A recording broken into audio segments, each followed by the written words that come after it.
I work for the city of Dardenne Prairie, and my job title is court clerk. Basically, a court clerk or a court administrator is the keeper of the records of the court. So court files, anything dealing with warrants or dispositions in cases, the court is in charge of it and the court clerk keeps those records.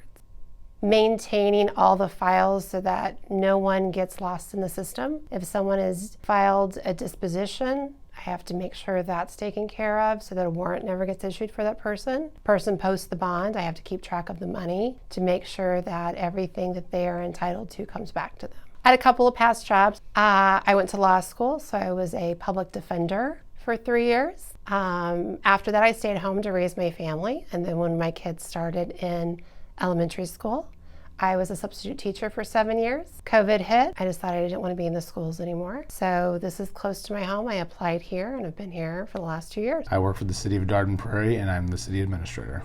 So day to day, I run the basic functions of the city government. Well, making sure that city services continue to operate, making sure that residents' concerns and citizen issues are dealt with on a daily basis and on a timely basis. So basic all city functions come through City Hall, and then from there we make sure that those issues are addressed. So I was a city council member in the city of Ferguson, Missouri for 6 years, and then I was mayor of the city of Ferguson for 9 years.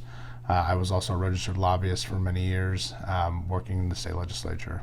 I was on the city council for 6 years before I became mayor. I was mayor for 3 years right before the unrest occurred. In my first 3 years as mayor, we had 2 tornadoes that came through town and had a significant damage. And so when 2014 came around, dealing with high stress and, emergency situations, we kind of thought we were well prepared, but nobody can really be prepared for civil unrest, especially at the scale and magnitude that the city of Ferguson dealt with.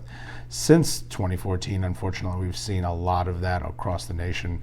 Unrest, just straight up riots, even as far as going to our United States Capitol. So, but at the time, that was a very foreign idea for anything like that to happen especially in a small community. It was obviously very stressful. I grew up in the city of Ferguson, still live there. So personally, it hurt, to see all of that happen, especially with so many people who were not from the community there because it became a national stage. That was probably the most difficult struggle, balancing the needs of the residents and balancing what people are kind of playing out in your streets.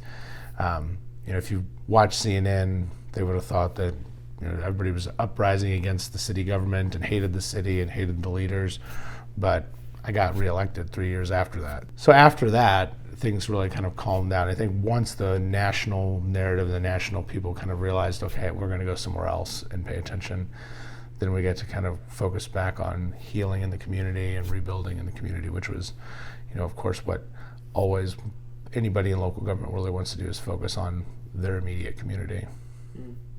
I let them